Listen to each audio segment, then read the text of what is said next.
Labas rytas, mano gerbiami žiūrovai.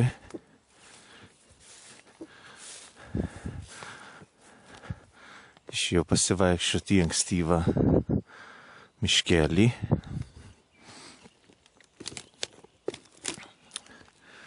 Prikėliau gerves, gervių porelę.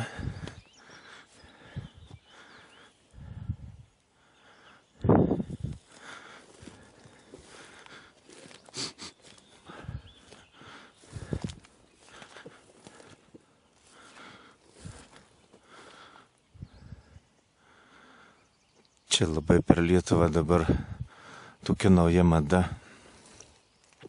ieškoti pamestų elnio ir briedžio ragų, gal ir stirnų, danielių, visų tų, kas užaugina ir nešioja ragus savo kautynių atributus.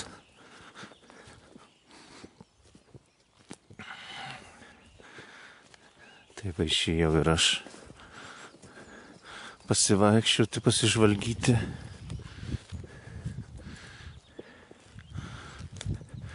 Šitoj vietoj pernai mačiau briedį, prikėliau su ragais, nubėgo, bet dėja šį metą nematau jokių net pėdsakų, nors kokius čia pėdsakus pamatysi, kai jau nebėra sniego.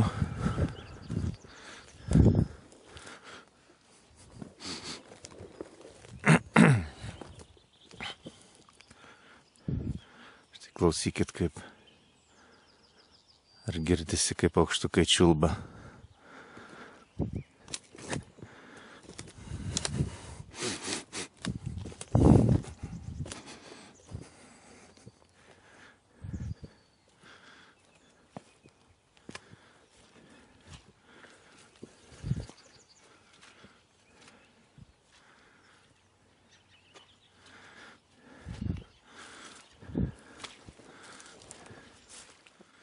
Štai kaip malonu, jau žydė žibuoklės mėlynos.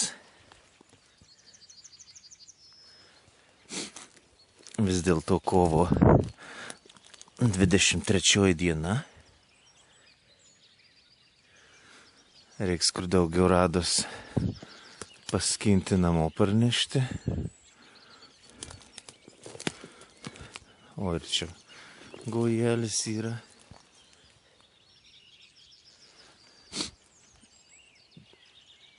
Jau žibuoklės žydė.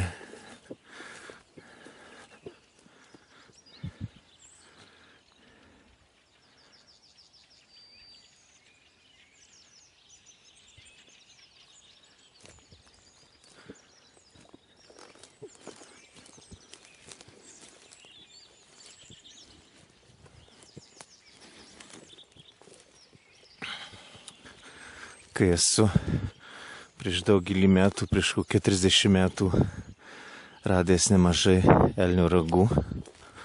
Tai va, kaip pamatai šitos šakų krūvas po kirtimo, tai atrodo vaidenasi, kad kaip iš tolo, čia tik vien ragų krūvos. Toks jausmas jau akyse tie ragai vaidenasi. Bet va tiek metų, 30 metų, intensyviai neieškojau. Tuo metu buvo labai daug miške atklydusių elnių, kaimenių daug. Labai tokių įvairių. Anksti ryte nueidavau ten prie šėryklos ir stebėdavau. Aš juos pasislėpęs, tai jie atsisukdavo į mane ir nebėgdavo, dar žiūrėdavo su didžiuliais ragais. Tik buvo visokiausių tokių didelių tų elnių, bet ir tokių visai skirtingų. Matėsi, kad skirtingos tokios rūšys. Ir va, po tiek metų niekur nevaikščiodavo paskui, nes reikia skirtam ir laiko, ir ir, kaip sakyti, ir energijos, ir kantrybės, kad vaikščioti tiesiog apeidavau kiekvieną dieną, vos ne po 10 kilometrų apeidavau po miškus, po sniegynus. Pamenu vaikystėje prie pat sodybos svetimi vaikai atėję rado porą didžiulių briedžių ragų. Tai taip jaučiausi nuskriaustas, kad ne mes radom, kur mes ten praleisdom kiekvieną dieną tą miške, o tie iš visai iš toli svetimi vaikai rado tos briedžių ragus. Tai tokia buvo labai vaikui skriauda, bet vadinasi nelemta toj vietoj, tu neužėjai ir neradai. Čia tiesiog metrų atstumu. Jeigu ne, tai nepamatai, neužėjai ir neradai.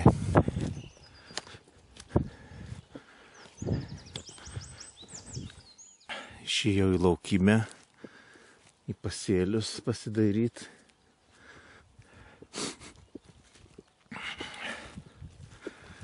Pasidaryti su žiūronais, pasiėmiau žiūronus.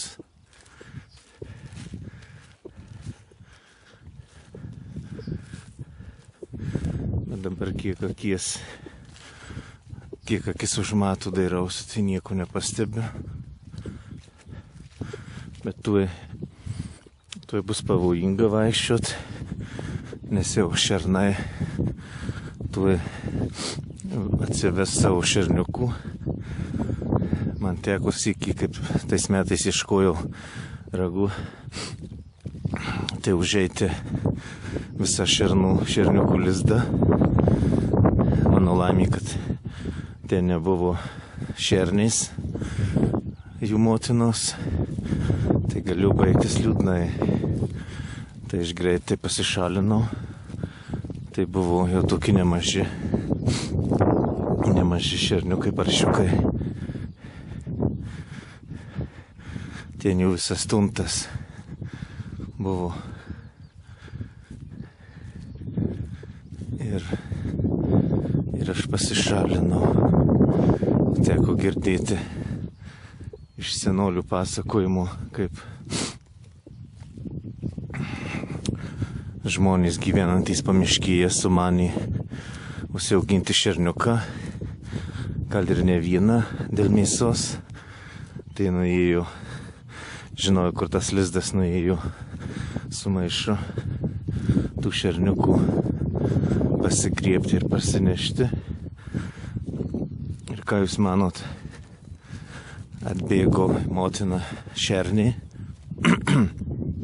visa įsiutus, tai tos moterėlės paliko ir maišus ir išlėkė. Išnešęs kudašių, gelbėjau savo kailį, nes tuo metu labai šernės būna piktus, gali būti atlėkti ir pats šernas su iltim ir gali tau liūdnai baigtis. Bet kas šitokie rutuliai? Aha, čia buvę didžiuliai pumpuotokšliai, kubizdaliai vadinami. Jau dabar supuvę.